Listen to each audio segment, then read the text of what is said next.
மைக்கேம் நேயர்களுக்கு அன்பான வணக்கம்.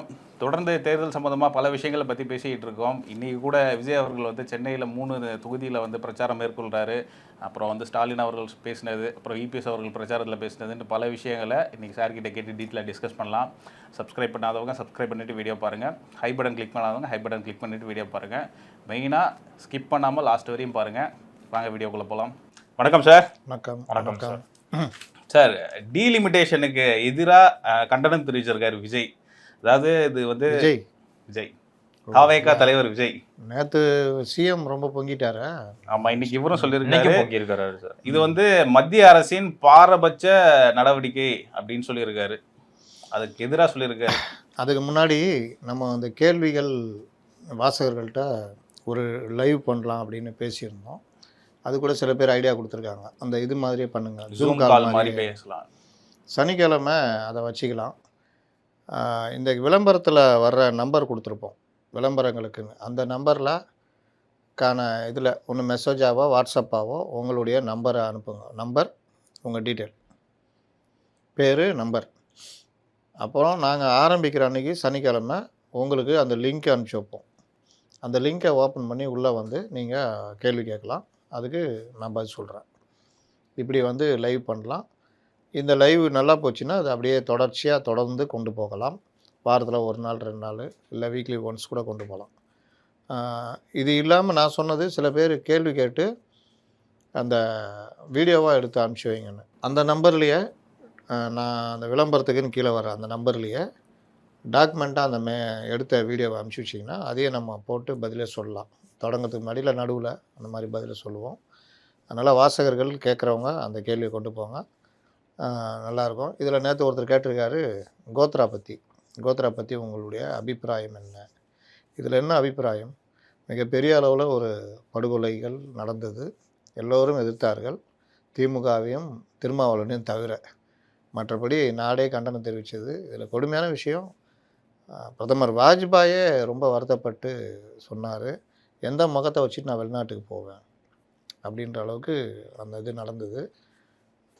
நவீன, அதாவது 21ஆம் நூற்றாண்டில் நடந்த நவீன ஒரு இதுவாக தான் அந்த கோத்ரா படுகொலையை பார்க்கிறோம். அதெல்லாம் ஏற்றுக்கொள்ள முடியாது. அதிலெல்லாம் இருந்து பாடம் கற்று வந்து தான் பாஜக அடுத்த கட்டத்தை நோக்கி நகர்ந்து வந்திருக்கு நான் நம்புகிறேன். அனைவருக்குமான ஒரு பார்ட்டியாக மாறணுன்றதும் என்னுடைய விருப்பம். அப்படி மாறினா வெல்ல முடியாத ஒரு சக்தியாக மாறுன்றது என்னுடைய இது. அங்கொன்றும் இங்கொன்றுமாக சிலர் செய்வதை பாஜகவுடைய மொத்த வடிவம்னு நான் வந்து ஏற்றுக்க மாட்டேன். அதே நேரம் இது போன்று நடந்ததை நியாயப்படுத்துவதும் நம்ம வேலை அது கிடையாது. அதே எப்படி அதை நியாயப்படுத்த முடியும்? அதனால் அது வந்து ஒரு பெரிய படுகொலை, பெரிய மோசமான ஒரு சம்பவம், ஒரு இதுக்கு எதிராக நடந்த ஒரு கலவரமாக தான் நான் பார்க்குறேன்.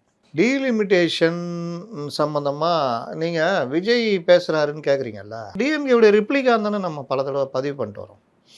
ஏங்க இதில் நீட்டு பற்றி விஜய்க்கு என்ன தெரியும்? இல்லை அந்த கட்சியில் இருக்கவங்க யார்? ஒன்று மிகப்பெரிய எம்ஜிஆரை பார்த்தவர், ஜெயலலிதா பார்த்தவர், அவரை பார்த்தவர், இவரை பார்த்தவர் செங்கோட்டையன். இன்னொன்று நம்ம இவர் இந்த ஜேசிடி பிரபாகரன், இந்த சைடு ஆதவர்ஜுனா. அவர் அரசியல்னு பார்த்ததே விசிகேல வந்த பிறகு தான் பார்த்துருப்பாரு. அதுக்கு முன்னாடி வரைக்கும் அவர் சும்மா மாப்பிள்ளை ஃப்ரெண்டு, அவங்க கூட சுற்றிக்கின்னு அப்படி பண்ணிக்கின்னு அது இப்படி தான் இவருடைய அரசியல்லாம் வருது. அதை தாண்டி அரசியல் பார்த்தா இப்போ அண்ணா நகர் கார்த்திக்னா அரசியல் தெரியும். அப்பா எம்எல்ஏ, அது அப்படியே வந்தோம், அப்படியே சுற்றினோம், போனோம், மாப்பிள்ளை கூட வந்தோம், அவர் கூட வந்தோம், இவர் போனோம் வந்தோம், இன்றைக்கி எம்எல்ஏ, நாளைக்கு எம்எல்ஏ, அவ்வளோதானே. அப்போ ஒவ்வொரு விஷயத்துலையும் நுணுக்க அரசியல் என்ன தெரியும் அப்படின்னு பார்த்தா விஜயும் அப்படி தான் நடிச்சிருந்தார், இது பண்ணார், வந்தார். சரி, அவர் கூட வச்சுருக்கிறது யாரையா வச்சுருக்காரா அப்படின்னு. இங்கே தமிழ்நாட்டிலேயே நீட்டு பற்றி பல்வேறு கருத்துக்கள் எல்லாருக்குமே இருக்குது. நான் ஏற்கனவே சொன்னேன், கடவுளை பார்த்த கதை தான். நீட்டில் இருக்கிற உண்மையை பேசிட்டா, அந்த படத்தில் வடிவேலு சொல்லுவாங்க, கடவுளை பார்க்கலன்னா அவன் பொண்டாட்டி பத்தினி இல்லைன்னு. அந்த மாதிரி தமிழர்களுக்கு எதிரியாக ஆக்கிடுவாங்க. கம்யூனிஸ்டுகள் என்ன பண்ணுறாங்க? அவங்களுக்கு ஒரு தேசிய பார்வை இருக்கணும்ல. மற்றவர்கள் இப்போ காங்கிரஸ் என்ன பண்ணுது? கொண்டு வந்ததே நீ தான், இங்கே வந்து உருட்டுற. நீட்டுக்கு எதிரான உன் பார்வை என்ன? சிதம்பரம் உடைய பார்வை என்ன? அவங்க மனைவி தான் நீட்டுக்கு தமிழ்நாடு அரசு போட்ட வழக்குக்கு எதிராக நீட்டுக்கு ஆதரவாக வாதாடின வழக்கறிஞர். அப்போது நீட்டுன்றது ஒரு பொது தேர்வு, எல்லா மாநிலத்தையும் அறிமுகப்படுத்தியிருக்காங்க, இங்கேயும் அறிமுகப்படுத்தினாங்க. இதை வச்சுட்டு அரசியலாக்கி என்னென்ன உருட்டுனாங்க, முதல் கையெழுத்துலாம் உருட்டுனாங்க. அப்படி பண்ணவே முடியாதுன்னு தெரியும், எல்லாருக்கும் தெரியும். ஏன் உருட்டுனாங்க? அந்த மாதிரி உருட்டு தான் இன்றைக்கி பல விஷயங்களில் டிஎம்கே உருட்டிக்கிட்டே இருக்குது. அப்போது நீங்கள் கட்சி ஆரம்பிக்கிறீங்க, நாங்கள் மாற்று அல்ல தேவைக்கேற்ப வருபவர்கள்னு விக்கிரவாண்டி மாநாட்டில் ஒரு உருட்டு உருட்டினார். அந்த வார்த்தையோட அர்த்தம் தெரியுமா விஜய்க்குன்னு நான் கேட்குறேன். நாங்கள் மாற்று அல்ல, மாற்று நல்ல விஷயம், 2 பேரும் ஏமாற்றிட்டு இவங்களுக்கு மாற்றாக நான் வந்திருக்கேன்யா, இதெல்லாம் நான் மாற்றி அமைப்பேன், ஊழல் இல்லாத ஒரு இதை கொடுப்பேன், இது மாற்றுன்னு சொல்கிறது. இவர் நான் மாற்று கூட அல்ல, அதையும் தாண்டி புனிதமானது அப்படின்ட்டாப்புல. நான் தேவைக்கேற்ப வருபவன். அப்போ தேவைக்கேற்ப அப்படின்னா அந்த வார்த்தையோட அர்த்தம் என்னென்னா, நீட்டு பற்றி நீ பேசுகிறேன்னா இவர்களுக்கு மாற்று, நீட்டை ஆதரிக்கிறேன் எதிர்க்கிறேன் இல்லை, நான் தேவைக்கேற்ப வருபவன். தேவைன்னா என்ன? இன்றைக்கி இருக்கிற இதில் இந்தியா முழுவதும் நீட் இருக்கிறது, அது ஒரு பொது தேர்வு. தமிழ்நாட்டில் இனி தனியாக வந்து மாற்ற முடியாது. இங்கே இருக்கிற மாணவர்கள் நீட்டு பொது தேர்வை ஏற்று சாதிப்பவர்கள், சாதிக்க முடியும். ஆல் இண்டியா லெவலில் டாப்பர் நம்ம ஆளுங்க தான். அப்போ அவர்களுக்கு தேவைக்கேற்ப நான் வருவேன்னா, நான் வந்தால் ஏழை மாணவர்கள் நீட் பயிற்சி பெற மாவட்டத்துக்கு 2 நீட் பயிற்சி மையம் இலவசமாக அமைப்பேன். 9ஆம் வகுப்பிலிருந்தே அரசு உதவி பெறும் பள்ளிகளில் நீட் சிலபஸை நான் கொண்டு வருவேன், என்சிஆர்டி சிலபஸை நான் அறிமுகப்படுத்துவேன். நம்மளுடைய அரசு பள்ளி மாணவர்களும் சிபிஎஸ்சிக்கு இணையாக கல்வியை நான் கொண்டு வருவேன். இது மாற்று. விஜய் சொல்லுவாரா? சொன்னால் பாஜக பி டீம்னு சொல்லுவாங்கன்னு பயம். அப்போ ரொம்ப ஈஸி. என்னது இப்போவே பாஜக தொகுதிகளில் பிரச்சாரம் மேற்கொள்கிற அப்படின்ற ஒரு கேள்விலாம் வருது, சீமானவர்கள் கூட கேட்டிருந்தாங்க. அது தனி. அப்போ என்ன வருது? பாஜகவுடைய பி டீம்னு பயந்து போய் நீட் எதிர்க்கிறேன் அப்படின்னா ஈஸி இல்லை. அதே மாதிரி இருமொழி கொள்கை பல தடவை பேசிட்டோம். 3வது மொழி ஏன்டா எங்கள் கவர்மெண்ட் ஸ்கூல் பசங்களும் கவர்மெண்ட் எய்டட் பசங்களும் படிக்கக்கூடாது, நீ யார் தடுக்கிறதுக்கு? இந்த கேள்வி விஜய் வைக்கணுமா வேணாவா? அண்ணாமலை வைக்கிறார்ல. 52% இருக்கிற ப்ரைவேட் ஸ்கூல் பசங்க 3 மொழி கற்றுக்கும். 48% உள்ள எங்கள் வீட்டு பிள்ளைகள், ஏழை வீட்டு பிள்ளைகள், கவர்மெண்ட்டில் படிக்கிற பசங்களுக்கு 3வது மொழியை மறுப்பீங்க. கேட்டால் ஹிந்தி கற்றுக்க போகிறாங்கன்றீங்க. அவன் விரும்புகிறதோ அவன் கற்றுக்கிறதுல நீ யார் நடுவில்? நீ கொடு 3 மொழியை. அவன் மலையாளம் கற்றுக்கிட்டான், தெலுங்கு கற்றுக்கிட்டான், ஃப்ரெஞ்சு கற்றுக்கிட்டான், எதுனா கற்றுக்கிட்டோம். அன்பில் மகேஷ் பையன் மட்டும் தான் ஃப்ரெஞ்சு கற்றுக்கணுமா? அரசு பள்ளி மாணவர் கற்றுக்கூடாதா? அப்போ ஏன் தடுக்கிறீங்க? இந்த கேள்வியை விஜய் கேட்கணுமா வேணாமா? நான் இந்தி திணிப்புக்கு எதிரானவையா? அதே நேரத்தில் இந்தி படிப்பதை தடுப்பதற்கும் எதிரானவன். நீ யாரை தடுக்கிற? அரசு பள்ளி மாணவர்களை தானே தடுக்கிற. அதனால் அவர் வந்து இந்த மாதிரி விஷயங்களில் திமுக என்ன பண்ணுதோ அதுதான் அவர் பண்ணுறாரு. அப்போ திமுக இன்றைக்கி என்ன பண்ணுது? பாஜகவை எதிரியாக காமிக்கணும்னு இந்த மாதிரி பாஜகவுடைய திட்டங்களை காமிச்சு அப்படியே அப்படியே உணர்ச்சி வசப்பட்டு பொங்குற ஏற்பாடெல்லாம் பண்ணுறாங்க. உணர்ச்சி வசம்லாம் அவங்களுக்கு தான் வருது, ஜனங்களுக்கு அப்படியே சாதாரணமாகறாங்க ஜனங்க. கூடவே ஒன்று சொல்கிறாரு சார், மத்திய அரசு ஒரு திட்டம் அறிவிச்சதுன்னா அதை ஃபாலோ பண்ணுற ஸ்டேட்டுக்கு வந்து தண்டிக்கிற மாதிரியும், ஃபாலோ பண்ணாத ஸ்டேட்டுக்கு வந்து அவங்களுக்கு சாதகமாக இருக்கிற மாதிரி. யார் சொல்கிறா? விஜய் சொல்கிறாரு. இது பழைய மந்தையில் புதிய கல். இது பழசு. 72ல் பேசுனது. மக்கள் தொகை கணக்கெடுப்பு நீ இது பண்ணுன்னு சொன்னால் நாங்கள் கரெக்டாக கணக்கெடுத்து நாங்கள் கம்மியாக இருக்கிறோம், அதை கடைப்பிடிக்காதவங்களாம் இதாகிட்டான். அப்போ ஃபாலோ பண்ணுறவனுக்கு ஒரு இதுவும் இது ஒன்று. இது எல்லாம் இங்கேருந்து எடுத்து கொடுத்துக்கிறானே யாரோ. கொடுமை. நிதி பகிர்விலும் பாரபட்சம் காட்டப்படும். நான் இதான் யார் கேட்டான்னு கேட்குறேன். யார் சொன்னான்னு ஏன் கேட்குறேன் தெரியுமா? இவர் சொன்னாரா? விஜய் சொன்னதா சார். அப்போ அதான் ஒரு வாரத்துக்கு முன்னாடி ஸ்டாலின் பேசுனா எடுப்பா, அதெல்லாம் இங்கே கூட நான் பேசுகிறேன் அப்படின்ட்டு தான் பேசிகிட்டு இருக்கார் போல்.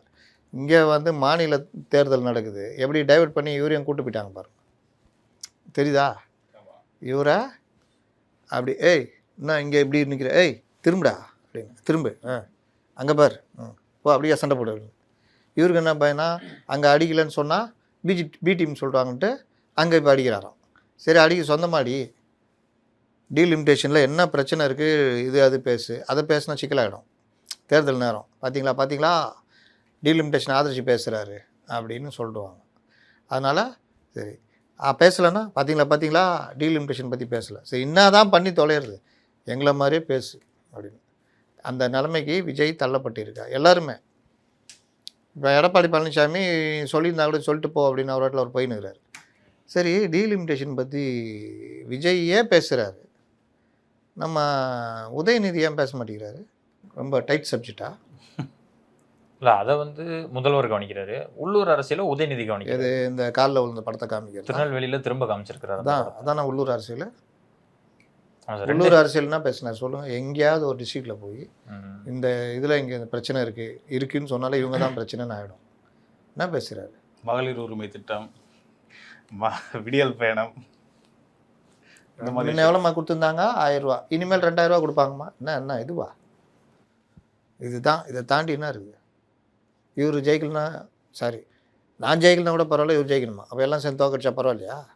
என்ன பேச்சு இது? எந்த ஊரில் பேசுவாங்க இந்த மாதிரி? அதனால் விஜய்க்கு இந்த இதில் மாட்டின்னு முழிச்சின்னு இதை பற்றி பேசுகிறாரு. இன்னொன்று இதில் சப்ஜெக்ட் நாலேஜ் கிடையாது. அதனால் அவரும் ரிப்ளிகா, டிஎம்கேவுடைய ரிப்ளிகா. ரோலக்ஸ் வாட்ச் இருந்ததுன்னா ரோலக்ஸ் வாட்ச் மாதிரியே ரிப்ளிகா நம்ம செஞ்சு கூட சொல்லிட்டு இருந்தோம்ல சார், ரொம்ப நாளா பிரச்சனை குரல் கொடுக்க மாட்டேங்கிறாரு அப்படின்ட்டு. கடைசியில் ஒரு வழியாக குரல் கொடுத்துட்டாருல. கொடுத்துட்டாரா? அப்போவும் உங்களை விட மாட்டாங்க. பி டீம் சொல்லி அவங்க சிறுபான்மை வாக்கு அவங்களுக்கு வர விடாமல் பார்த்துக்குவாங்க. இது ஒன்று வச்சிங்கன்னா. ரெண்டாவது, விஜய் மாநில அரசை எதிர்த்து சப்ஜெக்ட் பிரித்து எங்கேயாவது அட்டாக் பண்ணி பேசுகிறாருன்னா அதுவும் இல்லை. இந்த இதை தான் பேசுகிறாரு. நாங்கள் வந்து அதை பண்ணுவோம், இதை பண்ணுவோம். இன்றைக்கி சென்னையில் 3 இடம். இவங்க கட்சி என்ன பிரச்சனைனா, இப்போ கூட சார் பேசுகிறார். அதில் ஒரு பாயிண்ட்டு, எப்போவுமே பிரச்சாரத்துக்கு போனால் அடுத்த நாள் ரெஸ்ட்டு. இன்னைக்கு கண்டினியூஸாக இன்னைக்கு வரோம், நேற்று முடிச்சுட்டு இன்னைக்கு சென்னை தானேங்க, இப்படியே போயிடலாம்ல வீட்டுக்கு. சென்னையிலே தானே கேன்சலும் பண்ணாங்க.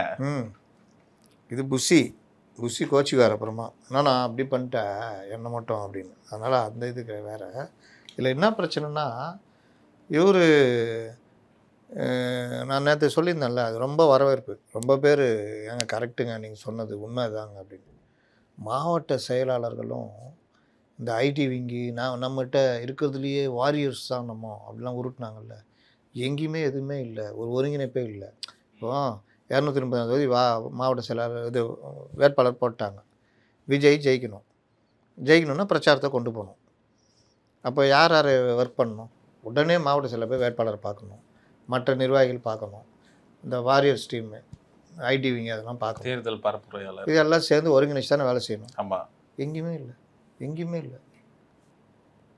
அப்புறம் எப்படி நீ சொன்னது 100% கரெக்டு சார் அப்படின்றாங்க. இன்னை வரைக்கும் இன்னும் 4 நாளில் தேர்தல் வந்துடும், பிரச்சாரம் முடிய போகுது.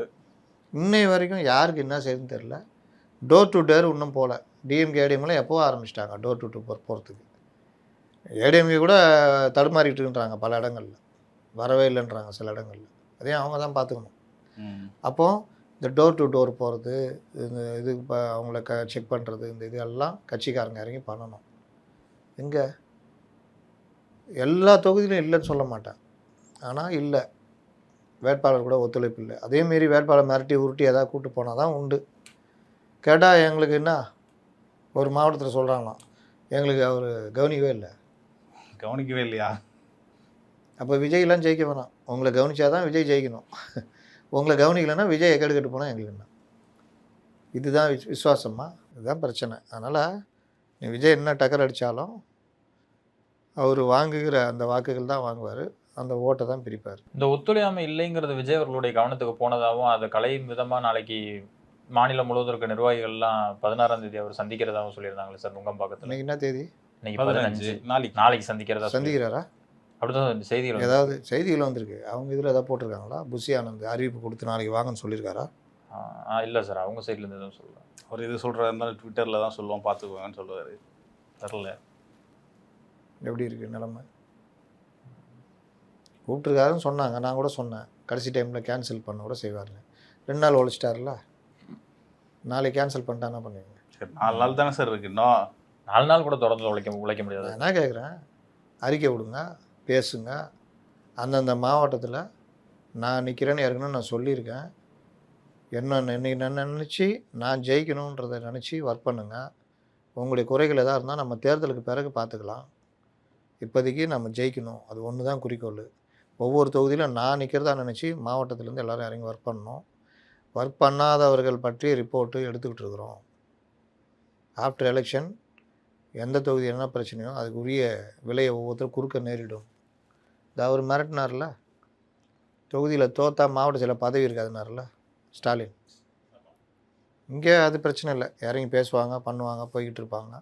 அவர் இறங்கி போய்கிட்டு இருக்கார். அப்போ நீங்கள் இந்த ஏன் பண்ண மாட்டேங்கிறீங்க? இது வரைக்கும் திரும்ப சொல்கிறேன், நேற்று சொன்னல 3 பேர் துரோகம் பண்ணுறாங்க. இவங்க 3 பேர் தான் புஷிகளாம். இதுதான் சொல்ல வர்றது. கட்சி அனுபவம் இல்லைன்னா என்ன வேலை செய்யணும்னு தெரியாது. தெரியாது. ஒரு பிரச்சனை வேலை அனுபவம் இருந்தால் தான் அந்த வேலை என்ன செய்யணும், எங்கே ஸ்டாக் ஆகுது, எங்கே இது பண்ணுறது, எவன் தடுப்பான், எங்கே நிற்கும்னு தெரியும். ஒரு தேர்தல்னால் எவ்வளோ வேலை இருக்குது தெரியுமா? என்ன இவங்களாம் இன்னமும் தேர்தல்னால் தலைவர் போய் பிரச்சாரம் பண்ணால் போதும்னு நினச்சிட்டு இருக்கிறாங்க. 1000 வேலை இருக்குது அதுக்கு பின்னாடி. அதனுடைய விளைவு தான் இப்போ அனுபவிக்கிறாங்க. ஒருங்கிணைப்பே இல்லையா, மாநிலத்துக்கும் வேட்பாளருக்கும் ஒருங்கிணைப்பே இல்லை, வேட்பாளருக்கும் மாவட்ட செயலாளருக்கும் ஒருங்கிணைப்பு இல்லை, வேட்பாளருக்கும் மற்ற நிர்வாகிக்கும் ஒன்றும் ஒருங்கிணைப்பு இல்லை. நம்ம கட்சியிலே வெயிட்டானது வாரியர்ஸ் டீம் தான் அப்படின்னாங்க. வாரியர்ஸ் டீம் எங்கே இருக்குன்னே தெரில. நானும் பார்க்குறேன் ட்விட்டரில், இந்த தொகுதி வேட்பாளர் இவ்வளோ சிறப்பாக பிரச்சாரம் பண்ணியிருக்காரு, இந்த தொகுதி வேட்பாளர் இப்படி இருக்காரு, எங்கேயாவது யாரையாவது எடுத்து போடுறாங்களா? எதுவுமே காணுமே. ரோட் ஷோவே போகுதுன்னு நினைக்கிறாங்களா? அதுதான் சொல்ல வரேன். அப்போ வாரியர்ஸ் டீமு, இந்த ஒருங்கிணைந்த ஒர்க்கு, வாரியர்ஸ் டீமுன்னு நீ இந்த சிடி நிர்மல்குமார் தலைமையில் தகவல் தொழில்நுட்ப குழுன்னு அமைச்சாங்களா, ஐடிவிங்கன்னு. என்ன பண்ணுது ஐடிவிங்க? ஐடிவிங்க டீமு மாவட்டம் ஃபுல்லாக ஒன்றும் மாவட்டத்துக்கு இறங்கணும், இல்லைன்னா நீங்கள் தான் ஞாபகப்படுத்துறீங்கன்னு நினைக்கிறேன். நம்ம தான் அவங்க நோண்டிகிட்ருக்குறோம். மாவட்டத்துக்கு ஒன்றுன்னு இறங்கணும், இல்லையா தொகுதிக்குன்னு இறங்கணும். மாவட்டம் 2 மாவட்டத்துக்கு ஒரு ஐடிவிங்கன்னா துணை ஐடிவிங்க நிர்வாகி ஒரு தொகுதிக்கும் இன்னும் ஐடிவிங்க நிர்வாகி ஒரு தொகுதிக்கும் பிரிஞ்சு ஒர்க்கை பிரித்து செய்யணும். அவங்கள போய் வேட்பாளரை போய் நோண்டி எல்லாம் நொங்கெடுக்கணும். இங்கே எப்படி ஆயிடுச்சுன்னா, என்ன தான் விஜய் இல்லை, யார் ஏசுநாதரே வந்து இங்கே கட்சி ஆரம்பித்தாலும் துட்டு கொடுக்கணும், ஏசுநாதரே கட்சி ஆரம்பித்தாலும் துட்டு கொடுக்கணும். நான் தலைவரே பார்த்து கவனி தலைவரே அப்படின்னா, ஏய் நான் தாண்டா 234 தொகுதியில் நிற்கிறேன், உங்களுக்கு ரட்சகர் நான் தான். அதெல்லாம் இருக்கட்டும், ஒன்று ஒரு காலத்தில் சிலுவையில் அரைஞ்சாங்க, எல்லாம் ஓகே. இப்போ என்ன எங்களுக்கு எதாவது கவனிச்சா தான் வேலை நடக்கும்.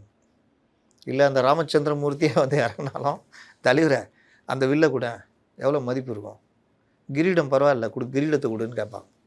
இங்கே போட்டுக்கிறியா, தங்கம் தானே அது, கொடு, நான் தேர்தல் செலவுக்கு பார்த்துக்கிறேன்னு. இதுதான் நிலமை. வேறு இன்னொரு மதம் எது, இஸ்லாம் மதமா?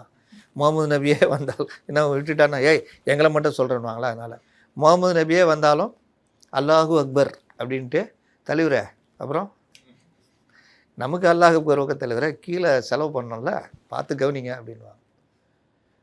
இதுதான் நிலமை. அதனால் விஜய் விஜய் உங்கள் விஜய் என்ன ஆச்சு? விஜய் விஜய் விஜய் நீங்களா? மற்ற கட்சிகள்லாம் முதலாளித்துவ கட்சிகள் தெரியும். எடப்பாடி பழனிசாமின்னா துட்டாவுத்தா தான் எடப்பாடி பழனிசாமி, ஸ்டாலின் துட்டாவுத்தா தான் ஸ்டாலின்.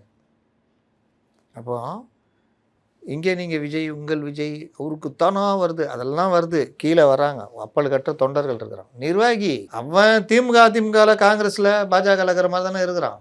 என்ன மாவட்டம் இருக்கட்டும், வேட்பாளர் நிறுத்திக்கிறார் விஜய். ஆமாம் நிறுத்திக்கோங்க சொன்னார், சொல்லிக்கோங்க, இந்த மாதிரி பார்த்து உதவி பண்ணணுன்னு சொன்னார், சொல்லிங்க. இல்லைங்க நான் ஜெயிச்சா விஜய் ஜெயிச்ச மாதிரின்னு சொன்னார்ல, சொன்னார். அப்போ நான் ஜெயிக்கணும்ல, ஜெயிங்க. என்னங்க எல்லாம் இப்படி பண்ணால் நீங்கள் ஒத்துழைப்பு தரணும்ல, தராதீங்க, தரமாட்டோம். எப்படி பேசுகிறாங்கன்னா, கையை பிடிச்சி இழுத்தியா, என்ன கையை பிடிச்சி இழுத்தியா, அந்த மாதிரி வேட்பாளர் நின்றுருக்கேன். ஆமாம் அண்ணா நின்றுருக்கேன். இல்லைங்க விஜய் சொன்னார், என்ன சொன்னார், நான் நின்றது மாதிரி தான் ஒவ்வொரு வேட்பாளரும் சொன்னார். ஆமாம் சொன்னார், அதுக்கு ஒத்துழைப்பு நீங்கள் கொடுக்கணும்ல. ஆமாம் கொடுக்கணும். விஜய் தான் நான் ஜெயிச்சா விஜய் ஜெயிச்ச மாதிரி தானே. ஆமாம் ஜெயிச்ச மாதிரி. நான் ஜெயிச்சேன்னா விஜய் முதலமைச்சர் தானே. ஆமாம் முதலமைச்சர் தான். என்ன போதுக்கே சார், நீங்கள் தானே சார் மாவட்ட செயலர், நீங்கள் தானே சார் ஒன்றியம் பகுதி இதெல்லாம். ஆமாம் இப்போ என்ன அதுக்கு ஏங்க என்னங்க வெள்ளையப்பனை தள்ளு, வெள்ளையப்பனை தள்ளுனா மிஸ்யம்மா படத்தில் வரும், ஜெமினி கணேசன் கூடயே ஒருத்தருப்பார், எது கேட்டாலும் கொஞ்சம் வெள்ளையப்பனை தள்ளுங்க அப்படின்னுவார். அந்த மாதிரி வெள்ளையப்பனை தள்ளினா தான் வேலையே நடக்குது. அப்புறம் என்ன நீ தனி, நீ என்ன தனி, எல்லாம் ஒன்று தான், ஒரே குட்டையில் உருண மாட்டேங்க தான். நாளைக்கு இதே மாவட்ட செயலாளர் ஒரு எம்எல்ஏவோ ஏதோ ஒன்று ஆகிட்டார், இல்லை விஜயே ஆட்சிக்கு வந்துட்டார், வெள்ளையப்பன் இல்லாமல் நவருமா வேலை? இதுதான் மேட்ரு. கம்யூனிஸ்ட் கட்சிகள் மட்டும்தான் இந்த சிஸ்டத்தில் இல்லாமல் இருந்தாங்க. துரதிர்ஷ்டம் அவர்களும் மாட்டிக்கொண்டார். இன்றைக்கி சு வெங்கடேசன் மாதிரி வசதியான ஒரு எம்பியை மார்க்சிஸ்ட் கட்சியில் பார்க்க முடியாது. இன்றைக்கி பினராயி விஜயன் அந்த ஃபேமிலி மாதிரி ஒரு வசதியானவர்களை நீங்கள் மார்க்சிஸ்ட் கட்சியில் பார்க்க முடியாது. முன்ன அப்படிலாம் கிடையாது. அந்த கேரளாலேயே பெரிய தலைவர், பெரிய நம்பூதிரி குடும்பத்தில் பிறந்தவர், இஎம்எஸ் நம்பூதிரிப்பாட், பெரிய சொத்துக்கார், 7 தலைமுறைக்குன்னுவாங்களா அந்த மாதிரி சொத்துக்கார். அவர் சாகும்போது 210 ரூபா, இந்த காமராஜர் மாதிரி தான் அவருடைய வங்கி கணக்கில் இருந்தது. 2 ஷேர் வாங்கி புள்ள பேரில் இருந்தது. ஷேர்னா 50 ரூபா 100 ரூபா அந்த மாதிரி ஏதோ ஒன்று. வீடை கூட விற்று கட்சி கொடுத்துருவார். அவருக்கு ஒரு வீடை ஒன்று மறுபடியும் வாங்கி கொடுப்பாங்க, மறுபடியும் எடுத்து கொடுத்துருவாரு. 16 சகோதரிகள் எல்லாருக்கும் சொத்தை பிரித்து கொடுத்துட்டு இவருக்கு வந்த சொத்தெல்லாம் தேசாபிமானின்னு அங்கே ஒரு பத்திரிக்கை, இங்கே தீக்கதிர் மாதிரி. ஆனால் இங்கே தீக்கதிரை இவங்க நடத்தினதெல்லாம் வேறு கதைங்க. அங்கே வந்து அது மலையாள மனோரமா, மாத்ருபூமி அடுத்த பெரிய பத்திரிக்கை. ஆனால் படிப்பாளியல் ஜாஸ்தி கலரில் வந்துச்சு, எல்லா செய்தியும் வரும். இங்கே தீக்கதிரில் சொன்னால் இப்படி தான் வரணும் அப்படின்னு திறந்தாலே போராட்டம், நாடு விளங்காது அப்படி இப்படின்னா மூடிடுவோம். வீட்டில் திட்டுவாங்க, கட்சிக்காரனா வாங்க மாட்டான். இது வாங்குறது தினத்தந்தி வாங்கினா நான் என் பொண்டாட்டி திட்டுறா சார்னுவோம். என் பொண்டாட்டியை கன்வின்ஸ் பண்ணேன், சரக்கடிக்கு போகும்போது கன்வின்ஸ் பண்ணுறேன், கண்டுக்க மாட்டாங்க. அப்போ அந்த தேசாபிமானி பத்திரிகைக்கு சொத்தை எழுதி அவ்வளோ பண்ணார். கடைசியில் ஒன்றும் இல்லாமல் தான் அவர் இறந்து போனார். என்ன இன்றைக்கி இஎம்எஸ் நம்பூதிரி இறந்தா போய்ட்டு 40,000 பக்கங்கள் அவர் எழுதின புக்குடைய ராயல்ட்டி அவ்வளோ வரும் கட்சிக்கு தான். இப்போது சாதாரணமாக இருந்து வர்றான், பெரிய லெவலில் ஆயிடுறான். மற்ற முதலாளித்துவ கட்சிகள் மாதிரி முன்ன பெரிய லெவல்லேருந்து வந்தாங்க, சாதாரணமாக இறக்கும் போது என்ன இருக்குது, அலெக்சாண்டர் சொன்னார்ல, 2 கையை என் பொட்டியை அடிக்கும் போது 2 ஓட்டை போட்டு 2 கையும் வெளியில் தொங்க விட்ட மாதிரி பண்ணுங்கன்னார். ஏங்க அப்படி பண்ணோம்? நான் ஒன்றும் கொண்டு போகல, இதான் வாழ்க்கை. அவ்வளோ உலக சாம்ராஜ்ய தலைவனை போகும்போது நான் ஒன்றும் கொண்டு போகலன்னு மக்கள் பண்ணுங்க. அதெல்லாம் இப்போ பேச்சிக்கலாம். 10 பங்களா இருந்து இன்னொரு பங்களா வாங்கினா தான் இவனுக்கு நிம்மதி வரும். 10 பங்களா இருந்தாலும் ஒரு ரூமில் தான் நீ தூங்க முடியும். கால் இந்த பங்களாவில், கை அந்த பங்களாவில் தூங்க முடியும். பாத்ரூம்ல ஒரு பாத்ரூம் தான் யூஸ் பண்ண முடியும். ஒரு வீட்டில் 5 ரூமு 5 பாத்ரூம் தான் கூட நீ ஒரு பாத்ரூம் தான் யூஸ் பண்ண முடியும் தானே? ஆமாம், இதுதான் வாழ்க்கை. 3 வேளை தான் சாப்பிட முடியும். கொடீஸ்வரன்னு 10 வேளையை சாப்பிட முடியும்? செத்தே போயிடுவேன். அதனால் இது கட்சி இவர்கள் அதே முதலாளித்துவ பாணியில் தான் நகர்றாங்க. இது தெரிஞ்ச இவர்களும் அதானே, இவர்களுக்கு மட்டும் வசதி பண்ணிட்டாங்க. ஆதவ் அவருக்கு வசதி பண்ணிக்கிட்டாரு. அருண்ராஜ் நீ மண்டை காஞ்சி போய் கிடக்குறாராம், தெரியாமல் வந்துட்டேன்ற மாதிரி இது பண்ணுறாராம். இந்த மாதிரி தான் போகுது. சரி சார், இப்போ டிவிக்கு வந்து ஓட் ஷேர் 15-20% ஆகும் அப்படின்னு சொல்லியிருக்கீங்க. அது வந்து ஆட்சி அதிகாரத்துக்கு பத்தாது, ஜெயிக்கிறதுக்கு பத்தாதுன்னு சொன்னீங்க. இந்த நிலையில் துறை வைக்கவும் ப்ரெஸ் மீட்டில் என்ன சொல்லியிருக்காரு, 15% வாங்கும்னு சொல்லியிருக்காரு. நம்பிக்கை இருக்குது அப்படின்னு ஒரு வார்த்தையை எக்ஸ்ட்ரா ஆட் பண்ணி சொல்லி. அது என்ன, திமுக கூட்டணி கட்சி தலைவர்கள் எல்லாம் திமுக எதிராகவே பேசுகிறாங்க. 15% வாக்கு வாங்குன்ற நம்பிக்கை இருக்குது. ஆனால் துறை வைக்கோ ஆரம்பத்துலேருந்து கொஞ்சம் விஜய்க்கு சாஃப்ட் கார்னர் தான் பண்ணுவார். சாஃப்ட் கார்னர்னு சொல்கிறத விட ஒரு நியாயம் பேசுவார். ஏன் விஜய் கேட்கக்கூடாதா, விஜய் அரசியல் வரக்கூடாதா, விஜய் இதை பேசக்கூடாதா, அப்படி பேசுவார். என்னமோ பரவாயில்ல. எலெக்ஷனுக்கு அப்புறம் மதிமுக இல்லை அவர் ஆரம்பத்துலேருந்து விஜய்க்கு வந்து அவருக்கு என்ன, அவருக்கு அரசியல் கட்சி ஆரம்பிக்கக்கூடாதா, அவர் நியாயம் கேட்கக்கூடாதா, இப்படிலாம் பேசியிருக்காரு. அந்த வகையில் அவர் துரை வைகோ பாராட்டலாம். இப்போவும் உண்மை பேசிட்டாப்புல, அதையும் பாராட்டலாம். யார் ஓட்ட பிரிப்பார்ன்றத அவர் என்ன சொல்லியிருக்காருன்னா, கூடவே அப்படி சொல்லிட்டா கேள்வி வரும்ன்ட்டு ஏடிஎம்கே ஓட்ட தான் பிரிப்பாங்க அப்படின்னு சொல்லி பிரிப்பாரு அப்படின்னு சொல்லி அவர் சொல்லியிருக்காரு. நம்ம அண்ணன் திரும்ப என்ன சொல்லியிருக்காரு, திருமாவளவன் அவர்கள் வந்து என்ன சொல்லியிருக்காரு அப்படின்னா, விஜய் வந்து திமுகவினுடைய வாக்கை பிரித்து பாஜக அதிமுக வந்து ஆட்சியை கொண்டு வருவதற்காக இறக்கி விடப்பட்டவர் தான் அவர் அப்படின்னு சொல்லியிருக்காரு சார். பிரிப்பாருன்னு சொல்லியிருக்காரா, பிரித்து கொண்டு வருவார்னு சொல்லியிருக்காரா? கண்டிப்பாக கிளை என்ன சொன்னார் கரெக்டாக சொல்லுங்கள். அவர் வந்து திமுகவினுடைய வாக்குகளை உடைச்சு, அதுவும் குறிப்பாக சிறுபான்மையினர் அப்புறம் பட்டியலினத்தவர்கள் வாக்கை உடைச்சிட்டு அதன் மூலியமா அந்த வாக்கு உடைப்பின் மூலியமா பாஜக அதிமுக வந்து ஆட்சி கட்டில் அமர வைக்கிறதுக்காக உழைச்சிக்கிட்டு இருக்கிறாரு அப்படின்னு இருக்காரு. இதை நம்மளாம் சொல்கிறோம், இதான நடைமுறை. அண்ணன் அவங்களும் சொல்கிறாங்களேன்றதான் கேள்வி. அண்ணன் திருமா கரெக்டாக அன்னைக்கு என்ன சொன்னார், தொங்கு சாட்டை சபைன்னாரு. இப்போ நாள் போக அதுக்கப்புறம் பேசவே இல்லை அப்படின்லாம் சொல்லிட்டு அதெல்லாம் சொல்ல. இன்னைக்கு நீ பேசுன எழுதி வச்சுக்கிங்க, நாளைக்கு நான் பேசலன்னுவார். நான் அப்படி சொல்லலைங்க இப்படி சொன்னேன்னுவார். அண்ணன் திருமா தொங்கு சட்ட சபைன்னாரு. அடுத்து ஆட்சி மாற்றம், அரசியல் மாற்றம் வரும்னாரு. ரெண்டுக்கும் சிஎம்க்கு கடுமையான கோபம். பொற்கொடி அம்சாங்க ஆதரிச்சதில் இன்னும் கடுமையான கோபம். இப்போ விஜய் ஃபேக்டரை உடைச்சிட்டார். இதை தாண்டி கோபம் வருமே இப்போ. ஆமாம், அது புரியணும். நான் உட்காந்து இங்கே டீலிமிட்டேஷன் அது இன்னும் ஊட்டின்னு அப்படி இப்படி பண்ணுகிறேன். நீ உட்காந்து சிறுபான்மை வாக்குகளும் பட்டியலின வாக்குகளையும் விஜய் பிரிக்க போகிறான்னு சொல்லுங்கிறேன். இது ஒன்று போதாதா? அப்போ அந்த தேர்தலுக்கு அப்புறம் அந்த ஒப்புதல் வாக்குமூலம் தானே அது. இப்போ நம்ம தானே சொல்கிறோம், விஜய் அவர் இன்னொன்று விட்டுட்டார். நம்ம 3 சொன்னோம், சிறுபான்மை மக்கள் வாக்குகள், பட்டியலின மக்கள் வாக்குகள். இதே 5-5, 10 இல்லை 6-6, 12%னா விஜய் ரசிகர்கள் போன தடவை என்டிஏ இது இவங்களுக்கு தான் போட்டாங்க, டிஎம்கேக்கு தான். இப்போ அவங்க வந்து அப்படியே காற்றுல கரைஞ்சி செவ்வாய் கிரகத்துக்கு போயிட்டாங்களா? இங்கே தானே இருக்காங்க, அவங்கள வாக்களிக்க தானே போகிறாங்க. அப்போ ஒரு பெரும் கூட்டம் திமுக வாக்களித்த விஜய் ரசிகர்கள் கூட்டம் அப்படியே தாவேக்காக்கு தானே இப்போ வாக்களிக்கும். இதை தான் நான் சொன்னேன். 18% வரைக்கும் அவர் பிரிப்பார், கோர் ஓட்டை பிரிப்பார், திமுகவுடைய கோர் ஓட்டை. இன்றைக்கி திருமாவர்களும் சொல்லிட்டாரா? இதுதானே யதார்த்தம். பிரித்து அதன் மூலிமா யார் ஆதாயம் அடைவா? என்டிஏ. இதை தான் நான் சொன்னேன். இப்போ அவர் சொல்கிறாரா? ஆனால் அவருக்கு தெரியும் அரசியல் கல நிலவரம். பிரச்சாரம் முடிய போது இந்த டைமில் சொன்னால் கண்டுக்க மாட்டாங்கன்றதுனால சொல்லியிருப்பாரோ. யார் சிஎம் கண்டுக்க மாட்டாருன்னா இருக்கும். நாலு பின்ன துண்டை போட்டு வைக்கலாம்ல. இன்றைக்கே துண்டை போட்டு வச்சா நாலு பின்ன யூஸ் ஆகும்ல.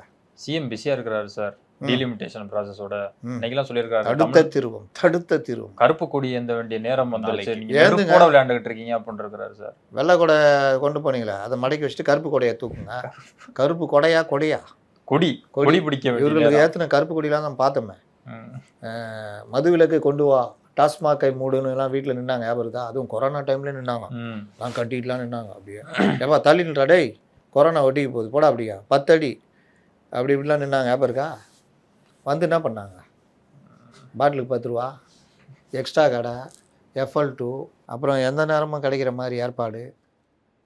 ஆனால் இதுதான் என்ன பிரச்சனை, அதை பேசுங்க. டீலிமிட்டேஷன், இந்த பழைய பஞ்சாங்கத்தை வச்சு உருட்டுறீங்கல்ல, அவங்களுக்கு அதுக்கு என்ன விளக்கம் சொன்ன? அவர் சொன்னார்ல, கொரோனா உன் காலத்தில் வந்தால் பேட்டா நீ காணாமல் போயிருப்பேன்னாரு. இல்லாமல் போயிருப்பேன்னு சொல்லிட்டேன். ஏப்பா நான் அப்படி சொல்லப்பா, காணாமல் போயிருப்பேன் தான் இப்போ சொன்னேன். அதோடைய அர்த்தம் என்ன? உன்னால் சமாளிக்க முடியாதுன்றதான் அர்த்தம் தானே.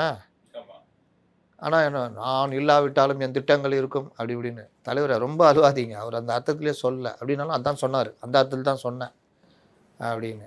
அந்த மாதிரி தான் இது டீலிமிட்டேஷன். என்ன பழைய பஞ்சாங்கத்தை விஜய் உருட்டுறாருல, விஜய்க்கும் புதுசாக தெரிஞ்சால் தானே உருட்டுறதுக்கு, அங்கேருந்து தானே எடுக்கிறாரு. தென் தமிழக தென் நாட்டு மாநிலங்கள், தென் மாநிலப்படும் அநீதி தென் மாநிலங்களுக்கு ஜாக்கிரதைன்னு மாப்பிள்ள விவேக், அந்த மாதிரி ஜாக்கிரதைன்ற மாதிரி. என்ன விஷயம்னா, மக்கள் தொகை அடிப்படையில் டீலிமிட்டேஷன் இருக்கணுன்றது நம்மள இதில் எழுதி வச்சிருக்கிற ஒரு அரசியலமைப்பு சட்டத்தில், மற்ற இதில் தொகுதிகள் மறுவரையில் மக்கள் தொகை அடிப்படையில் பண்ணணும்னு.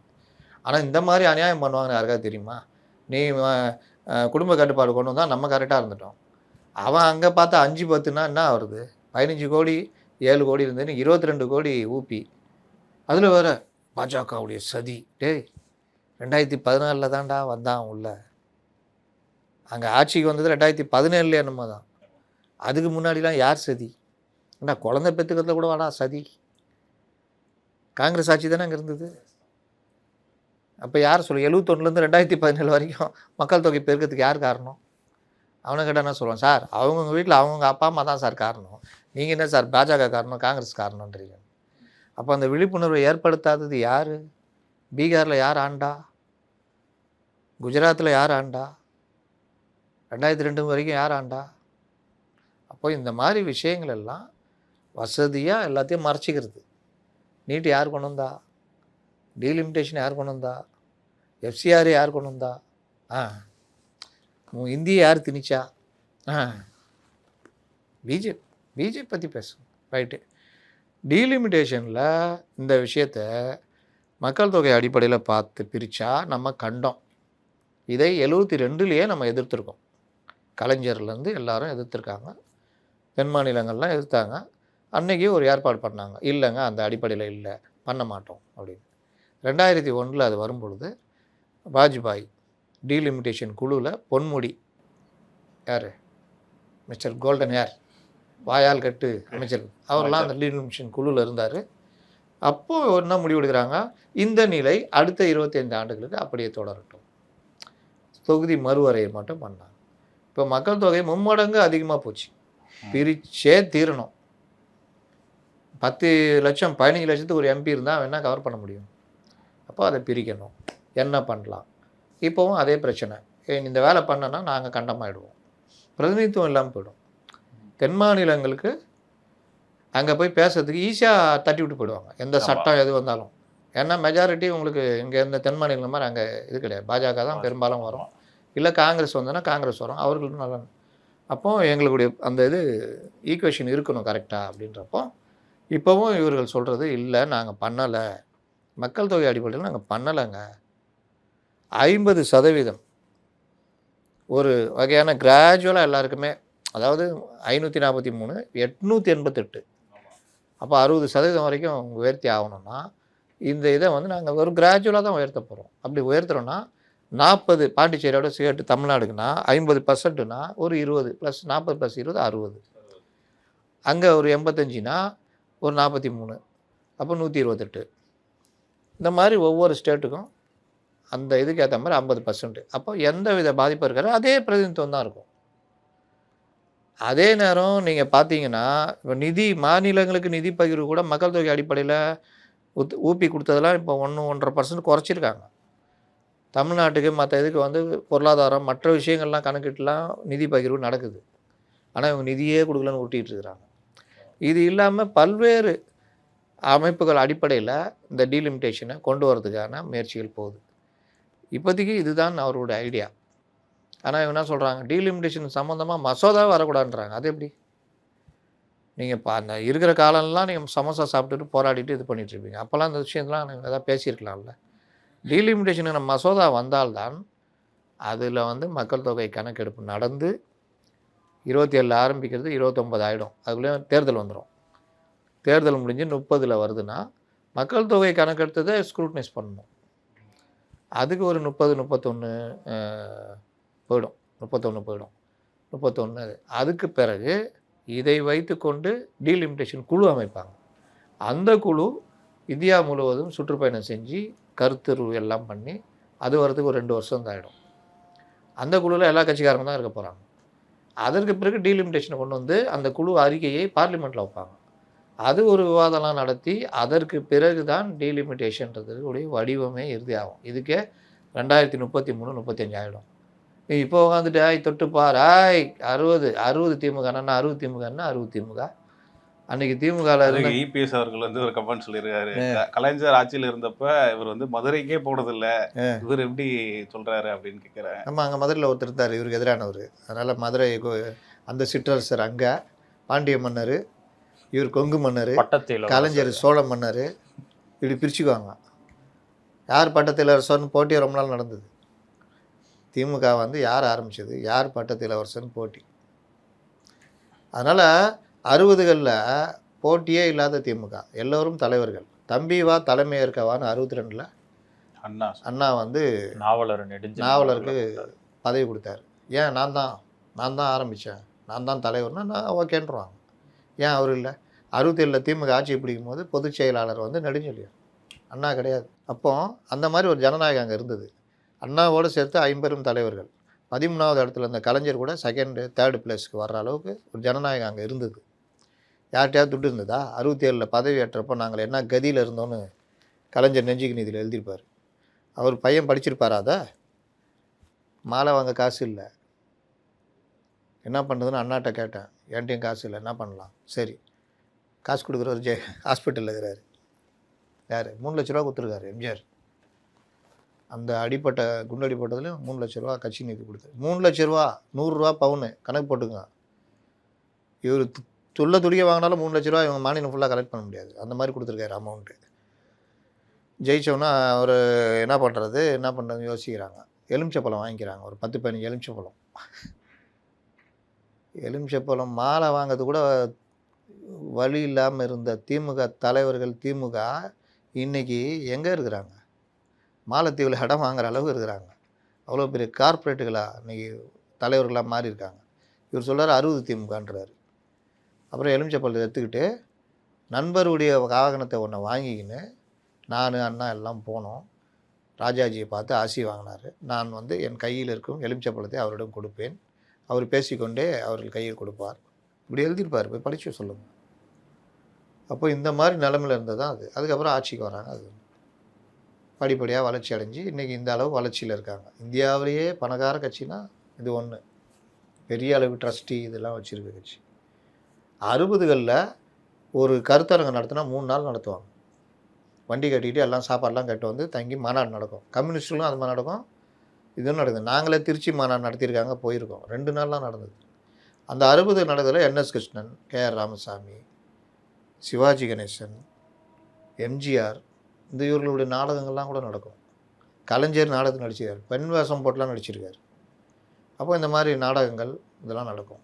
அந்த நாடகத்தோட இந்த மாதிரி கருத்தரங்கம் இதெல்லாம் நடக்கும்போது அதுக்கு நுழைவு கட்டணமாக 2 ரூபா 1 ரூபா இப்படி வாங்குவாங்க. 2 ரூபாவே பெரிய இது. 150 ரூபா சம்பளம் இருக்கும்போது நுழைவு கட்டணம் 2 ரூபான்னா யோசிச்சு பார்த்து கொடுத்து பார்த்த மக்கள் இருக்காங்க. 60கள் திமுக ஆகிடும்ன்றீங்களா? இப்போ நான் சொல்கிறேன், இந்த இது தீவுத்திடல் இருக்குதே, அங்கே ஒரு கூட்டம் போடுங்க.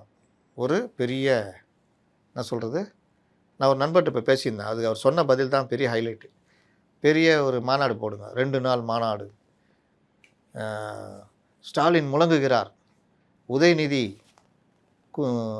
உருமுகிறார், கரெக்டாக இதில் உதயநிதி உருமுகிறார், சிபி சிற்றரசு, அவர் பழைய ஆள், இப்போ சிந்தனை சிற்பி சிற்றரசு அவர், அப்புறம் அந்த இவர் சிரிப்பு மன்னன் புன்னகை மன்னன் எக்மோர் வேட்பாளர் பேர் என்ன, தமிழன் பிரசன்னா, புன்னகை மன்னன் தமிழன் பிரசன்னா பேசுகிறார், அவர் பேசுகிறார், இவர் பேசுகிறார், எல்லாம் போடுங்க. அதே 2 ரூபா ரொம்பலாம் வேணாம், 2 ரூபாய் கட்டணம்னு போடுங்க. அவங்க மட்டும்தான் மேடையில் இருப்பாங்க, மேடை ஏற்பாடால் கீழே உட்காந்துருப்போம். இவர் நம்ம சேகர் பாபு இங்கே எங்கேயும் உலாத்தின்னு இருப்பார். யாராவது வருவாங்களா?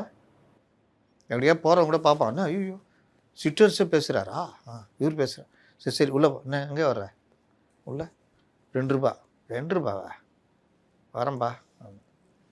அப்போ நம்ம ஒரு நண்பர்கிட்ட சொன்னப்போ என்னம்மா சொன்னார், சார் 500 ரூபா கொடுத்து ஆளை கூப்பிட்டு 502 ரூபா கொடுத்து கூப்பிட்டு வந்து அந்த 2 ரூபாவை கட்ட சொல்லி உள்ளே கூப்பிட்டு வருவாங்க சார். இதுதானே நீங்கள் நிலமை? துட்டு கொடுக்காம சேர் எடுத்துகிட்டு பண்ணுறாங்கள தலைவரை, வந்தால் துட்டு கூப்பிட்டு வராங்க தலைவரை, கூட்டம் முடிஞ்சோன்னே ஆள் எஸ்கேப் ஆயிடுறான் தலைவரை. உனக்கு அந்த கஷ்டம்லாம் வேணாம், நீ உட்காரல சேரு முடிஞ்சவொடனே எடுத்துகிட்டு போய் தலைவரை, இப்படி ஒரு 40 சேர் இருக்குது தலைவரை, வேறு ஏதாவது ஏற்பாடு பண்ண தலைவரை, இப்படியே சேர் எடுத்துகிட்டு போனால் நான் அப்புறம் சேர் வாடகை கொடுற கடை தான் வைக்கணும். எங்கள் தெருவிலே 10 பேர் இருக்கிறான் சேர் வாடகை கொடுறவன், என்ன நினச்சின்னுக்கிறேன், வீட்டில் வைக்கிறதுக்கு இடம் இல்லை அப்படின்னு. நடந்ததா இல்லையா? வர்றவங்களுக்கு ஒரு பேக், அது நம்ம ஆள் எழுதுகிறோம், பேக் தண்ணி அது இது இது இது எல்லாம் வைத்து பேக் வைக்கிறாங்களா? இந்த கலாச்சாரம்லாம் எங்கே வந்தது?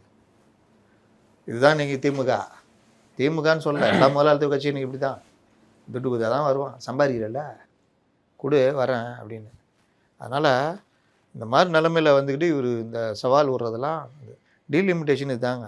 இப்போ நான் சொன்னல இதுதான் கிராஜுவலாக ஏற்றுறதுக்கான ஏற்பாடு தான் நடக்க போகுது. ஆனால் இவர்கள் சார் இந்த டீலிமிட்டேஷனை வந்து நம்ம முதல்வர் மு க ஸ்டாலினாக இருக்கட்டும், இல்லை தெலுங்கானா முதல்வர் ரேவந்த் ரெட்டியாக இருக்கட்டும், இவருக்கு லெட்டர் எழுதுறதும் இவர் அவருக்கு ப்ரோ மெயின் ப்ரோ கண்டுக்கவே இல்லை ப்ரோ, நீ என்ன bro Revanth Reddy bro main bro செம்ம கோவத்தில் இருக்கிறார் ப்ரோ, அது தெரியாமல் நீ வந்து இதெல்லாம் எப்படி தெரியுமா இங்கேருந்து ஒரு டீம் கான்டாக்ட் பண்ணோம். இது அவங்க அப்பா காலத்து டெக்னிக். நான் சொன்னேன்ல, தலைவர்கள் வந்தா தலைவர் கூப்பிட்டாரு, உடனே ஒரு கூப்பிட்ட மரியாதைக்கு சால்வை போத்தார், உடனே போட்டா போட்டா மறுநாள் டெல்லியிலிருந்து வந்த தலைவர் மரியாதை நிமித்தமாக கலைஞரை சந்தித்தார். நான் எங்கேயா போய் சந்தித்தேன், அவர் தான் கூப்பிட்டு அமிச்சார், சந்திச்சேன்ல அவள் தான், சால்வை வாங்கிட்டு போனியா போத்துனியா போ கிளம்பு, இப்படி தான். அந்த மாதிரி அண்ணா ரேவந்த் ரெட்டின்னு என்ன நான் தானே அவங்களுக்கு தெலுங்கு பேசுனேன், அவங்களுக்கு பெரிய விஷயமா அவங்களுக்கு தெரியும்ல அண்ணா மாறினேன், என்ன ஒரு ட்வீட் போடுங்கண்ணே மாறினேன், அதுக்கு என்ன போச்சு, நான் எங்கள் குரூப் இருக்குல்ல, இல்லை இப்படி கூட இருக்காது, அவங்களுடைய ஐடிவிங்க கூப்பிடுவாங்க, அந்த மாதிரி ஒரு ட்வீட் ஒன்று போடும், உலகத்திலேயே நீங்கள் தான் ட்ரம்ப்புக்கு அப்புறம் தைரியமான ஆள், நீங்கள் தான் மோடியை எதிர்க்கிற ஒரே ஆள் அப்படின்னு போட்டு ஒரு மாதிரி போட்டு அனுப்புங்கண்ணே, போட்டு அனுப்புங்கண்ணே எங்கள் ஆள் வந்து பாராட்டி போடுவார், உடனே அங்கேருந்து போடுறது, உடனே இவர் ப்ரோ அதுன்னு ரேவந்த் ரெட்டி ப்ரோ அந்த ப்ரோ என்ன அவரு வயசுனா ப்ரோவும் என்ன பிரச்சனைனா மெயின் ப்ரோ உங்களோட முருகினுக்கிறாரு, அது ரேவந்த் ரெட்டிக்கு தெரியுமா தெரியாத தெரில, அதானே சொல்ல வந்தீங்க? இல்லை அது இவங்கெல்லாம் போடுறாங்க, சரி புரியுது, இவங்களாம் தென் மாநில முதல்வர்கள் பாதிப்பு இருக்குது, ஏன் தெலுங்கானாவும் தென் மாநிலம் தானே இருக்குது, அப்புறம் என்ன? அதான் சார் தென் மாநில முதல்வர்கள் இவங்கெல்லாம் பாதிப்பு இருக்குதுங்கிறதுனால போடுறாங்க. ஆனால் இதை வந்து அகிலேஷ் யாதவ் அவர்களும் எதிர்க்கிறாரு, இதை எதுக்கு எதிர்க்கிறாரு? இந்த டீலிமிட்டேஷன் எதிர்க்கிறாரு. வாடன்னா அடிப்போம், அவ்வளோதான் கூட்டணி, வாடன்னா நியாயமா பார்த்தா அவர்களுக்கும் இதுல வந்து லாபம் தான், ஏன்னா அவர் பீகார் வாடன்னா அடிப்போம், அவ்வளோதான், பிஜேபி அடிப்போம், அவ்வளோதான். அவர் என்ன சொல்லுவார்னா, நீ வந்து என்ன சொல்றாரு அவரு, நீ சொல்லுங்க. அவர் வந்து நான் இந்த பெண்களுக்கான 33% இடஒதுக்கீடு அதை நான் வரவேற்கிறேன், ஆனா இந்த டீலிமிட்டேஷன்ங்கிறது வந்து பாஜகவினுடைய சதி இருக்குது, இதுல என்ன சதி இதுன்னு சொன்னாரா? ஏதாவது சதி இருக்கு, நம்பிக்கை என்ன சாதிவாரி கணக்கெடுப்பு நடத்தல, நீங்க இது எடுக்கல, நீங்க என்னப்பா அவர் சொல்றாங்க 2027ல் சாதிவாரி எல்லாம் சேர்த்து எடுத்து அந்த சென்சஸ் முடிச்ச உடனே அதை ஸ்க்ரூட்னைஸ் பண்ணி அதுக்கப்புறம் டீலிமிட்டேஷன் கமிட்டி அமைச்சு இந்த எடுத்த மக்கள் தொகை அடிப்படையில் நாங்கள் வந்து பண்ணுறோன்னு சொல்கிறத இவங்க எதிர்க்கிறாங்க. யார்? தென் மாநிலங்கள். நீ என்ன சொல்கிற? இப்படி பண்ணணுன்ற எல்லாம் பண்ண தான் செய்வாங்க. எல்லாம் பண்ணால் எல்லா மாநிலங்களுக்கும் ஒரு சமச்சீராக இது பண்ணுற மாதிரி தான் கொண்டு வருவாங்க. இவர் என்ன இப்படி எதிர்க்கலாம்? எங்கள் மக்கள் தொகை என்ன, நாங்கள் இஷ்டத்துக்கு பெற்று போட்டு வச்சுக்கிறோம், 22 கோடி வச்சுக்கிறோம், நீ என்ன எங்களுக்கு எம்பியை குறைக்கிற, கூட்டி கொடுக்கணுன்ற மாதிரி வேணால் அவர் சொல்லலாம். அதனால் எல்லாரையும் ஒரு அரசு திருப்திப்படுத்த முடியாது. ஓவரால் இந்தியாவுக்கான மொத்த நலன்கள் என்ன அப்படி தான் பார்ப்பாங்க. தான் விஷயம். சரி, இந்த கூட்டத்தொடர் முடிஞ்சதுக்கப்புறம் ராகுல் வருவார் அப்படின்ட்டு சிவகுமார் சொல்லியிருக்காரு. சிவகுமார் தான் வருவாரா மாட்டாரா? ஏங்க அவர் இப்ப தமிழ்நாட்டுல யாருங்க பொறுப்பாளர்? மேல்ட பொறுப்பாளர் யாருங்க? மேல்ட பொறுப்பாளர் யாரு? ஜோடங்கர். என்ன அதுக்கு இவ்வளோ யோசிக்கிறீங்க? கிரீஷ் ஜோடங்கர். திமுக மாதிரி யோசிக்கிறீங்க? கிரீஷ் ஜோடங்கர் தானே? அவர் தானே சொல்லணும் ராகுல் எப்போ வராருன்னு. அவர் வராருன்னு சொல்லியிருக்காரு. இல்லாட்டி யார் சொல்லணும்? செல்வ பெருந்தகை சொல்லணும். சொல்லுவார். அவர் வந்து நாளைக்கு அந்த போராட்டத்துல நம்ம தவறாம கலந்துக்கணும். ஆமாம். ஐயோ வேற என்ன வழி? திமுகவுடைய காங்கிரஸ் அணியாச்சு அவங்க. அப்போ கண்டிப்பாக கலந்துக்கணும். இன்னொன்று வாடன்னா அப்படின்னா திமுக அடிக்கும் போது காங்கிரஸ் சும்மா இருக்குமா? அவர் சொல்லிக்கிறாருல சிதம்பரம், இவ்வளோ கொடுப்பாங்க அப்புறம் பிடிங்குவாங்க. பிடுங்காமல் தடுங்க. எதுக்கு உங்களுக்கு இவ்வளோ ஓட்டை போட்டு எல்லாம் அனுப்பிச்சி வைக்கிறாங்க? பண்ணுங்க போய். அப்பவும் அப்படி இப்படி போட்டு மாப்பிள்ள என்ன அப்புறம் கட்லெட்டு நல்லா இருக்கும் இரு ஏய் வா போகலாம். டெய்லி இப்படியா பண்ணுவீங்க? இப்போ பாருங்களேன், எந்த வேலையும் நடக்காது. இந்த டீலிமிட்டேஷனை வச்சு அடுத்த பார்லிமெண்ட்டை முடிச்சு விட்ருவாங்க. எதையும் பேச விடாமல் பண்ணி இது சரி சார், டிகே சிவகுமார் அவர்கள் வந்து ஈரோட்டில் திமுக வேட்பாளர் அவர்களை ஆதரித்து பரப்புரை செஞ்சுருக்கிறாரு. அப்போது சொல்லியிருக்கிறாரு, புதுசாக வந்திருக்கிற ஒரு நடிகர் வந்து தன்னை எம்ஜிஆர் நினச்சிக்கிட்டு இருக்கிறாரு. எம்ஜிஆர்னா ஒரு எம்ஜிஆர் தான், இவரெல்லாம் எம்ஜிஆர் ஆக முடியாது அப்படின்னு சொல்லி பரப்புரை செஞ்சுட்டு இருக்காரு. எதுக்கு சார் அவர் தொடர்ந்து விஜய் தாக்கிக்கிட்டு இருக்கிறாரு? விஜய் காங்கிரஸ், திமுக காங்கிரஸ், விஜய் காங்கிரஸ், நவீன் சக்கரவர்த்தி, ராகுல் காந்தி. இது திமுக காங்கிரஸ் இவர், அவர் இப்போ கர்நாடகாலேருந்து இவர். புரியுதா? அதான் விஷயம். அவரை கூப்பிட்டு வந்து காங்கிரஸ் எங்களோட இருக்குன்னு தானே சொன்னார் விஜய். அந்த ஒரு வார்த்தை அவங்களுக்கு எப்படி வைத்த கலக்கிச்சு பாருங்க. இல்லை இல்லை இல்லை பொய் பொய் பொய் நம்பாதீங்க, காங்கிரஸ் ஒரு மோசம். அவர் எம்ஜிஆர் எலெக்ஷன் முடிவு இங்கே தான் இருப்பாரா? இங்கே தான் இருப்பாங்க. நீங்கள் வேணால் அணை கட்டிக்கங்க, நாங்கள் கண்டுக்க மாட்டோம். நாங்கள் எதாவது கேட்டோமா, எதாவது பார்லிமெண்ட்டில் பண்ணோமா பார்த்தீங்களா, நீங்கள் கொஞ்சம் பண்ணுங்கள் ப்ரோ, கொஞ்சம் பண்ணுங்கள் ப்ரோ, இதுதான் நடக்க போகுது. சார், வேட்புமனு தாக்கல் பண்ணுறப்ப சொத்து விவரங்களை வந்து முரணாக இருக்குது அப்படின்னு சொல்லிட்டு உதயநிதி அவர்கள் மேலே வந்து கேஸ் போட்டிருக்காங்க. இன்னைக்கு வழக்கு உயர்நீதிமன்றத்தில் விசாரணை. இந்த விவகாரத்தை முதலில் கிளப்பியது இன்பதுரை, அதிமுக. அவங்க பரிசீலனை போகும்போது கொண்டு போயிட்டாங்க. போன தடவை ரெட் ஜெயண்ட்டுடைய அதிபர், ரெட் ஜெயண்ட்டுடைய உரிமையாளர் அப்படின்னு 8 கோடியோ 11 கோடியோ ஏதோ கணக்கு காமிச்சிருக்காரு ரெட் ஜெயண்ட்டுடைய இவருடைய இது மாதிரி. இந்த எலெக்ஷனில் அதுக்குள்ளே நடுவில் ரெட் ஜெயண்ட்டு பையனுக்கு மாற்றி விட்டாங்கல்ல, அதனால் இவருக்கு சம்மந்தமே இல்லாத மாதிரி அந்த கணக்கே காட்டல. அப்போ அந்த அமௌண்ட் எங்கே போச்சு? ஒன்று நஷ்ட கணக்கு எழுதிருக்கணும். படமாக எடுத்து விக்ரம் எடுத்தேன், ஓடவே இல்லை. ரெட் ஜெயண்ட் என்னென்ன பண்ணோம், விக்ரம் கொண்டு வந்தேன், ஓடவே இல்லை. ஆனால் 420 கோடி லாபம். கமல்ஹாசன் எல்லாம் வாட்சிலாம் கொடுத்தாரு, கார் கொடுத்தாருன்னா எங்களுக்கு பயங்கர நஷ்டம். அப்புறம் ரஜினி படமா, ரெட் ஜெயண்ட் என்னென்ன படம் பண்ணோம், இது எல்லாமே நஷ்டம் அப்படின்னு தான் எழுதி கொடுத்துட்டு பண்ணோம். அப்போ அந்த கணக்கே வரலையே, என்ன கணக்குன்னு கேட்குறாங்க. அதை கேட்டப்போ அவங்க ஆர்வலாம் என்ன பண்ணுவாங்க, அதெல்லாம் எங்களுக்கு தெரியாது, கோச்சிக்கு போகிறாங்க. நான் வேட்புமனு ஓகே பண்ணிடுறேன், நீ கோர்ட்டில் போய் பார்த்துக்கோன்ட்டாங்க. கோர்ட்டில் வந்து இன்பதுறையெல்லாம் போக முடியாது. தொகுதியில் இருக்கிறவங்க கேட்குறதுக்கு உரிமை இருக்குது. தன்னுடைய வேட்பாளரை பற்றி அறிந்து கொள்வதற்கு தவறுனா அதை சுட்டி காட்டுறதுக்கு வழக்கு போகிறதுக்கு உரிமை இருக்குது. அந்த அடிப்படையில் தொகுதியில் வந்து ஒருத்தர் போட்டிருக்காரு. அதற்கு வருமான வரித்துறை பதில் அளிக்கணும்னு நோட்டீஸ் கொடுத்துருக்காங்க. கரெக்டாக? இதை வச்சுலாம் வந்து தேர்தலில் நிறுத்துறதோ இவரை தகுதி இழப்பு பண்ணுறதெல்லாம் பண்ண மாட்டாங்க. ஒரு எம்எல்ஏ ஆனாலும் அந்த வழக்கு நடக்கும். வழக்கு குயிக்காக நடந்துச்சுன்னா தகுதி இழப்பு அந்த மாதிரி தான் வந்தால் உண்டு. நம்ம அப்பாவுக்கு நடந்ததா இன்பதுறை, இதே இன்பதுறை இது 4.25 வருஷமாக நடந்து விலகும் போது ஏதாவது இது வரும். அந்த மாதிரி நடந்ததுன்னா அப்படி தான் நடக்கும் பெரும்பாலும். சரி சார், இப்போ கூட்டணியில் கமல் அவர்களுக்கு சீட்டு ஒதுக்காதனால தான் கமல் அவர்கள் வந்து திமுக இந்த முறை பிரச்சாரம் செய்யலை அப்படின்னு சொல்லியிருக்காங்க சார். என்னங்க என்னென்னவோ சொன்னாங்க, கமல்ஹாசன் அப்படி பண்ண போகிறா இப்படி பண்ண போகிறாரு. இது வரைக்கும் எதுவும் செய்யலையே, பண்ணல. ராகுல் காந்தி மாதிரி அவரும் கோச்சிக்கிட்டாரோ இருக்கும். ஆண்டவரையே சோதிச்சிட்டிங்களாங்க. ஆண்டவர் தான் எல்லாரையும் சோதிப்பார். ஆண்டவன் தானே சோதிப்பது. ஆண்டவரையே சோதிச்சிட்டாங்க. அந்த 50,000 வாங்கிட்டா வச்சுன்னு கை செலவுதா பார்த்துக்கலான்னு பார்த்தா அதையும் திருப்பி கேட்டாங்க கட்சிக்காரர். அதில் தான் முழு விரக்திக்கு போயிட்டார். போயிட்டாரு. இல்லையா இப்போ எதுக்கும் சமாதான புறாவா ஏதோ சமாதானப்படுத்த போகிறேன் ஏதோ ஒன்று கிளம்புனாருங்க அவர். ஏதோ ஒன்றுக்கு டீலிமிட்டேஷன் பற்றி ஏதாவது சொல்லிக்கிறாரா? அறிக்கை ட்விட்டர்ல வேணா வந்திருக்கும்னு நினைக்கிறேன். அவர் பேசலாம். அவர் சொன்னதாங்க மோடிக்கு அனுப்பணும். மோடி பிரதமர் பதவி ராஜினாமா பண்ணுறாரு. அவர் நிப்பாட்டிடுவாரு. அதை படிச்சா டீலிமிட்டேஷன் நிப்பாட்டிடுவாரு. ஏ ஜி இதராவ் அமித் ஜி இதை படின்னுவார். ஏன் நான் பதவி விட்டு போகிறதுக்கா, நீயே வச்சுக்கோ அப்படின்னு. அந்த அளவுக்கு டீலிமிட்டேஷன் அவர் புரிஞ்சு சில சமயம் உண்மைலாம் பேசிடுவார் அவர். அதனால் உண்மை எதுக்கு நம்ம பேசணும்னு மௌனமாக இருந்துருவாங்க. இந்த மாதிரி தான் கூட்டணி. நான் ஆரம்பத்துலேருந்து சொன்னேன். இந்த அம்மாவை கூட்டு வந்தாங்க, பல பேருக்கு வெறுப்பு. கொடுக்காம இந்த அம்மாவை கூப்பிடாமல் இருந்தால் கூட கம்னு வந்துருப்பான்.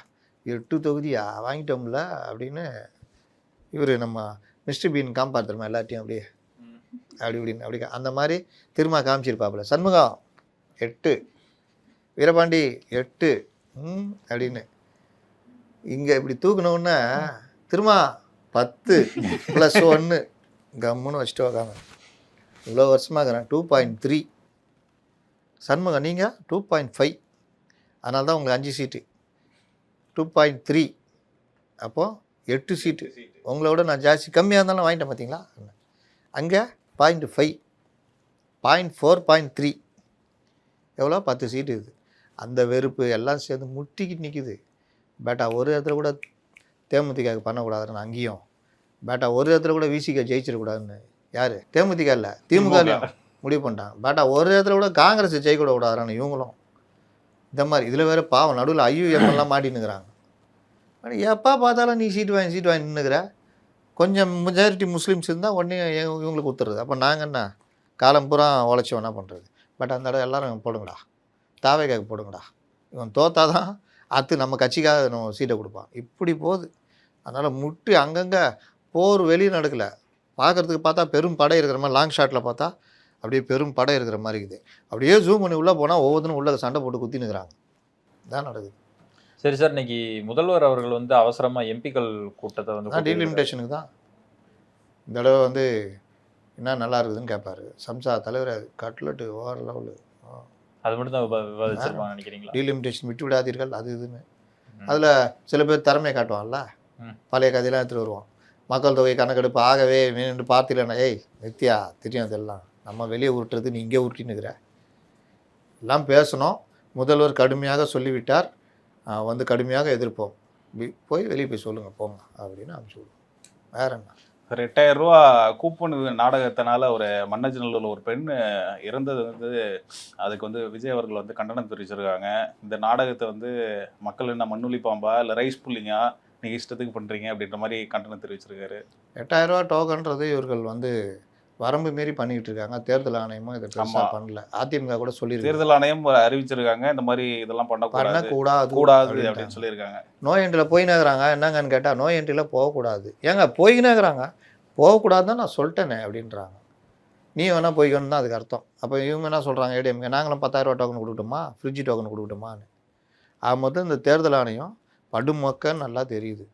எங்கேயும் யாரையும் பிடிச்ச மாதிரி தெரியல. பாவம் எவனா வியாபாரத்தை எடுத்துகிட்டு போகிறவன், மருத்துவ செலவு எடுத்துகிட்டு போகிறவன், அது எடுத்தோன்னே இந்த மாதிரிலாம் வீரத்தை காமிச்சாங்க. அவன் வெறுத்து போனோன்னா அப்புறம் இப்போ ஒரு ஆர்டர் போட்டாங்க, அப்பா மருத்துவ செலவுனா இதை காமிச்சான் அவனை விட்டுருவோம்பா அப்படி இப்படின்னு.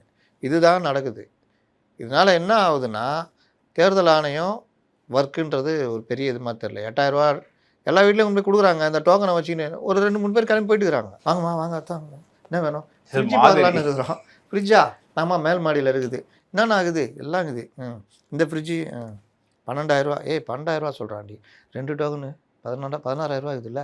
சரி இந்தா இதை வச்சு நீ 4,000 ரூபா கொடு, 12,000 ரூபா ஃப்ரிட்ஜை வீட்டில் கம்புன்னு. என்னதுமா இது அமெரிக்கா டாலரா? இல்லைப்பா டோக்கன் கொடுத்தாங்க, அதான் 2 டோக்கன் 8,000 16,000, நீ 12,000ன்ற 4,000 கையில் கொடு, இல்லை ஜிபே பண்ணுறியா நான் நம்பர் தரேன் அப்படின்னு. போம்மா கிளம்பி வெறும் பேப்பரை கொடுத்துக்கிறாங்க அப்படின்னு. சில பேர் தூக்கின்னு போயிட்டுக்கிறாங்க. சில பேர் அப்படியே எடுத்து பத்திரமா பீரோவில் வை.